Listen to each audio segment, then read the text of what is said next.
કેમ છો વિદ્યાર્થી મિત્રો? મજામાં ને? શ્રી સર્વોદય પ્રાથમિક શાળા હોમ લર્નિંગ શિક્ષણમાં આપ સૌ વિદ્યાર્થી મિત્રોનું સ્વાગત છે। આજે આપણે ધોરણ 4 વિષય હિન્દી पाठ 1 नई राह तेना विषे समझीशु। तो देखिए અહીં आपको थोड़े दृश्य दिखाई दिए गए हैं। उसमें हम अभ्यास 1 पहचानिए, पढ़िए और बोलिए, आपको यह सूचना दी गई है। आपको ये सारे दृश्य दिखाई दिए गए हैं, उसको आपको पहचानना है, पढ़ना है और बोलना है। तो देखिए पहला चित्र किसका है? पतंग का। तो हम इसे गुजराती में क्या बोलेंगे? तो के पतंग ही बोलेंगे। दूसरा चित्र किसका दिखाई दिया गया है आपको? तोता का। तो हम इसे गुजराती में क्या बोलेंगे? पोपट। तीसरा चित्र मोर। तो हम इसे गुजराती में भी मोर ही बोलेंगे। उसके बाद चित्र है घोड़ा। तो हम इसे गुजराती में क्या बोलेंगे? घोड़ा। उसके बाद का चित्र हाथी। तो हम इसे भी गुजराती में क्या बोलते हैं? हाथी। उसके बाद घर का चित्र दिखाई दिया गया है, तो हम इसे भी गुजराती में क्या बोलेंगे? घर ही। उसके बाद का चित्र है रथ। तो हम इसे भी गुजराती में रथ ही बोलते हैं। उसके बाद नीचे दिए गए चित्र देखिए, मोटर। तो हम इसे गुजराती में क्या बोलते हैं? मोटर या गाड़ी। उसके बाद चित्र है पेड़ का। तो हम इसे गुजराती में पेड़ नहीं बोलते, तो आपको प्रश्न होगा क्या बोलते? तो वृक्ष या झाड़। उसके बाद चित्र है पपीता का। तो हम इसे गुजराती में क्या बोलेंगे? पपैयू। उसके बाद चित्र है टमाटर। तो हम इसे गुजराती में क्या बोलते हैं? टमेटू। उसके बाद चित्र है डमरू का। तो आपने देखा होगा ऐसा, तो हम इसे भी गुजराती में डमरू ही बोलते हैं। उसके बाद चित्र है ठठेरा। तो हम इसे गुजराती में क्या बोलते हैं? तो के कंसारा। उसके बाद आपको क्या दिखाई दिया गया है? छाता। तो हम इसे गुजराती में क्या बोलेंगे? छतरी। उसके बाद चित्र है सीढ़ी का। तो हम इसे गुजराती में बोलेंगे सीढ़ी। उसके बाद चित्र है सपेरा। तो आपने देखा होगा, तो इसको हम गुजराती में बोलते हैं मदारी। उसके बाद चित्र है थन। तो हम थन को क्या बोलेंगे गुजराती में? आंचड़। उसके बाद चित्र है यज्ञ का। तो हम इसे गुजराती में भी बोलते हैं यज्ञ। उसके बाद चित्र है धनुष। तो हम इसे गुजराती में क्या बोलेंगे? बाण।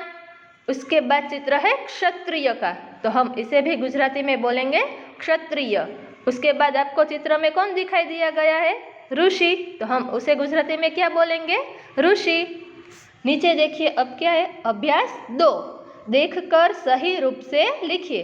देखिए बाल मित्रों, અહીં आपको थोड़े हिंदी वर्णमाला के अक्षर दिए गए हैं, उसको आपको देखकर सही रूप से लिखना है। तो पहला अक्षर वर्ण क्या है? ग। तो आपको यहाँ ग लिखना है। उसके बाद अक्षर है म। उसको आपको सही से देखकर लिखना है। देखिए बाल मित्रों, इसी तरह आपको सभी वर्ण सही रूप से लिखना है।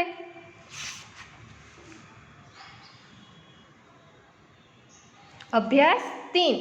अब देखिए आपको क्या सूचना दी गई है? गुजराती और हिंदी वर्णों को समझिए, बोलकर पढ़िए और लिखिए। तो देखिए बाल मित्रों, અહીં आपको थोड़े गुजराती वर्ण दिए गए होंगे और हिंदी। तो आपको उसको देखकर समझना है और बोलकर पढ़कर लिखना है। देखिए बाल मित्रों, અહીં आपको पहले गुजराती वर्ण दिए और बाद में हिंदी वर्ण। तो आपको सही रूप से देखकर उसको समझना है और लिखना है। पहला अक्षर है ग और उसके बाद सामने क्या है? तो कि हिंदी वर्ण का ग लिखा है। ऐसे ही आपको सभी अक्षर को और सभी हिंदी वर्णों को समझना है, बोलना है और पढ़कर लिखना है।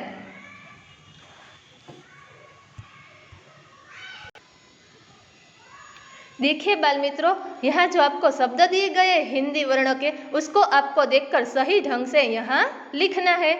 अभ्यास 4 पहचानिए, पढ़िए और बोलिए। हमने आगे भी देखा वैसा ही ये। तो पहला चित्र है तितली का। तो हम इसे गुजराती में क्या बोलते हैं? पतंगियू। उसके बाद चित्र है मछली। तो हम इसे गुजराती में बोलेंगे माछली। उसके बाद चित्र है बकरी का, तो हम इसे भी गुजराती में बोलेंगे बकरी। उसके बाद चित्र है कमल का, तो हम इसे गुजराती में क्या बोलते हैं, कमल। उसके बाद चित्र है तराजू, तो आपको चित्र में देखकर पता चलता है, हम इसे गुजराती में क्या बोलेंगे, त्राजवू। उसके बाद चित्र है गमला का, तो हम इसे गुजराती में बोलते हैं कुंडू। उसके बाद चित्र है नल का, तो हम इसे गुजराती में बोलेंगे नळ। उसके बाद चित्र है चूहा का, तो हम इसे गुजराती में क्या बोलेंगे, उंदर। उसके बाद चित्र है बैल का, तो हम इसे गुजराती में बोलेंगे बड़द। उसके बाद चित्र है उल्लू का, तो हम इसे गुजराती में क्या बोलेंगे, घुवड़।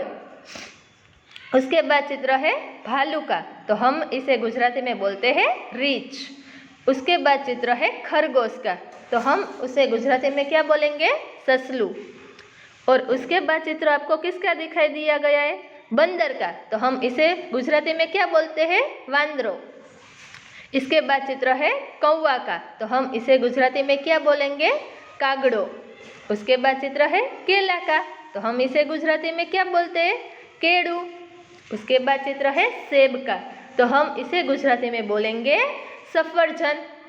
उसके बाद आपको क्या दिखाई दे रहा है, अनार, तो हम इसे गुजराती में क्या बोलते हैं, दाडम। उसके बाद चित्र है फूल गोभी का, तो हम इसे क्या बोलते हैं, फुलावर। उसके बाद चित्र है भिंडी का, तो हम इसे गुजराती में क्या बोलते हैं, भिंडो। उसके बाद चित्र है लौकी, तो आपको चित्र देखकर पता चल रहा है ये क्या है, तो हम इसे गुजराती में कहते हैं दूधी।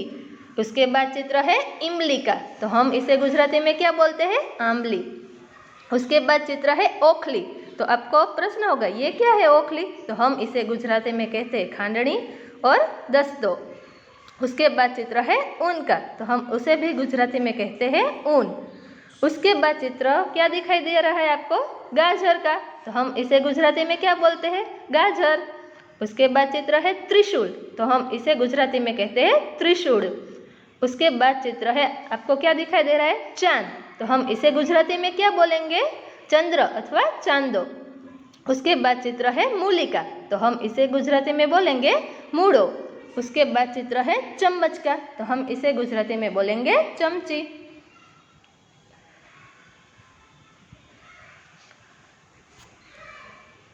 Page number 3।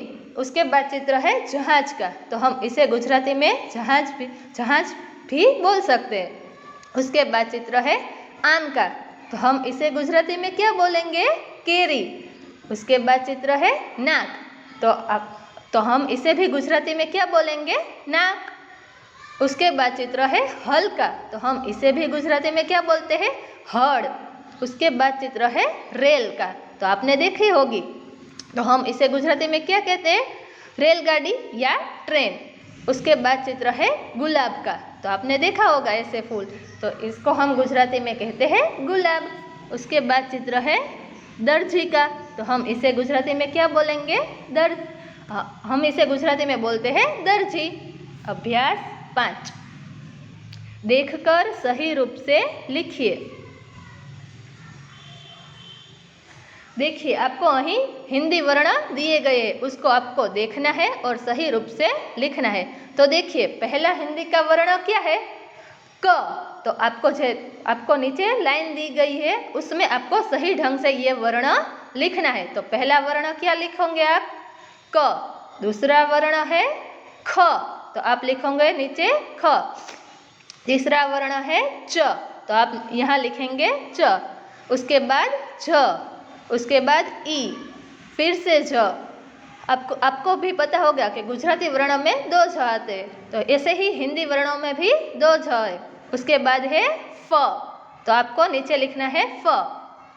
उसके बाद है अण, तो यहाँ आप नीचे लिखेंगे अण। इसी तरह सभी वर्णों को आपको सही ढंग से यहाँ लिखना है। अभ्यास 6।